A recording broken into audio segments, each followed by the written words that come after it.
Yes, today is June the 26th, and I would like to put out there an analysis of the European Union and the exit of Britain. It's gonna be actually Britain and Germany who are trying to salvage capitalism. All the other countries like France is leaning towards the left, more statist economy, as well as Romania and the other small ex-socialist communist countries. It looks like it's going to be a huge crisis. The markets are going to basically drive down the pound, and you're going to have a collision of forces right now. And this is actually very negative for the global markets, but it's good for the United States of America, where the dollar is rising and is getting stronger and stronger.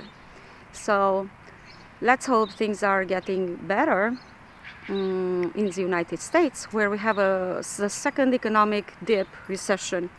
So let's hope everything is going to work out for the United States. Thank you. And NAFTA.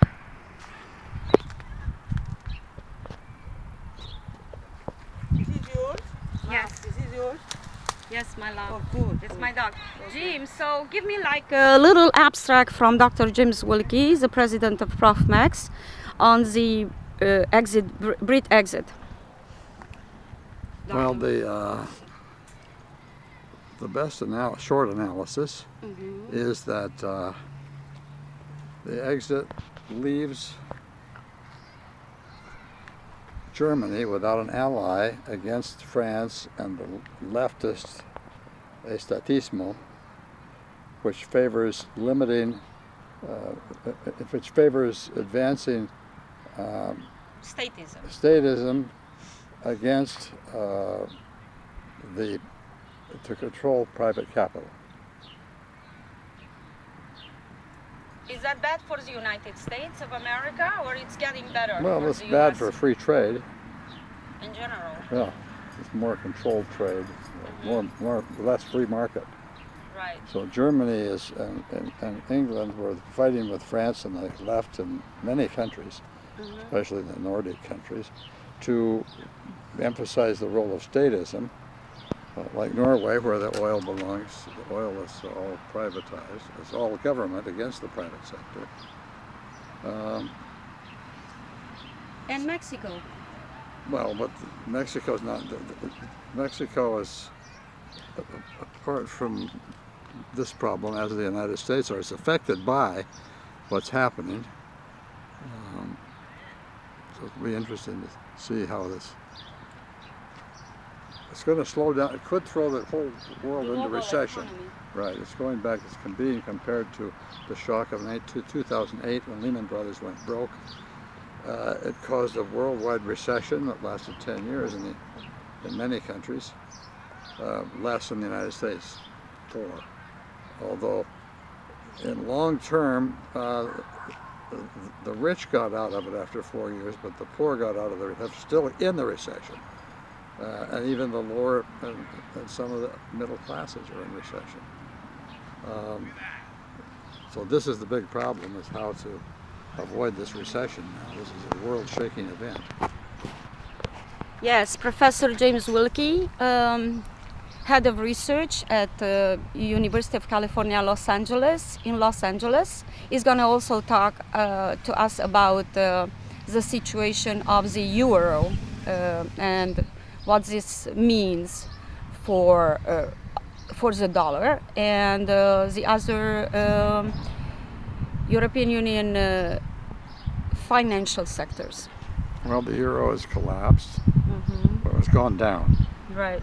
What's collapsed is the British pound sterling has collapsed 11%, and the biggest in history since they joined in 1973, 75, the European Union. So it's the stock markets all around the world went down.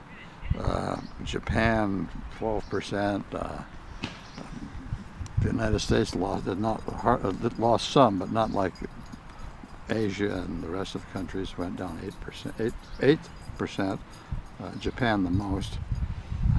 It's going to affect the whole world trade because the value of currencies now is thrown in doubt. Puts pressure on the dollar to go become. There'll be so many people after dollars that the power of the dollar goes up.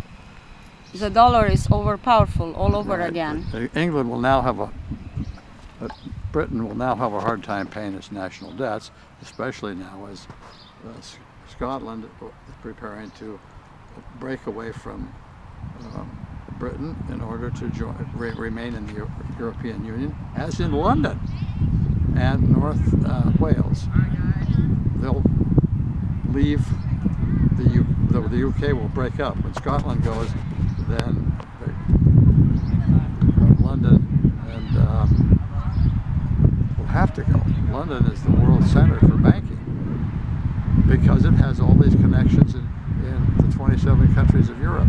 So Japan, the African countries, the Asian countries in general, can go right straight, make one deposit or transfer to the country of their choice around the world, because through England, which has a one-stop forwarding system approved for all these countries, 50 countries. Now that breaks away, and everybody now will have to find new ways to transfer money easily into the European Union, each country of the European Union. So London has basically lost that great privilege of being the central bank of the European Union. Now, some of the central bank of Europe will have to move now to Europe. Some will remain, although a smaller amount will remain in England. It's just devastating for the number of people employed, and the GNP generating profits that are taxed in the Soviet Union, in Great Britain. So it's a terrible tragedy. Yes, it is a terrible tragedy, basically, for British economy. The voters didn't know what all this meant. Yeah.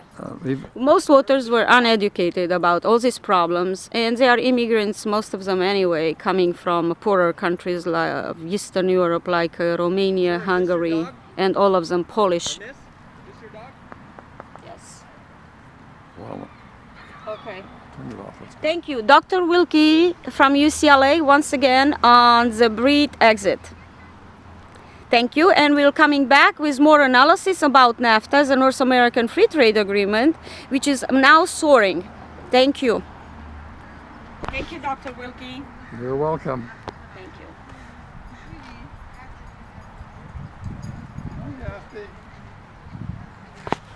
As in regards for immigration policy, what do you think the immigration policy is going to be now of Britain? How is this going to affect the little small poor countries of Eastern Europe? Britain thinks it can control immigration. It can't. If it wants to have any relations with Europe and free trade with Europe, it'll have to accept the idea that they're going to accept immigrants, which they don't want to do, but that's going to be a very difficult negotiation for Britain as they try to escape the mess they've made with just 2% of the population making this decision, enormous decision.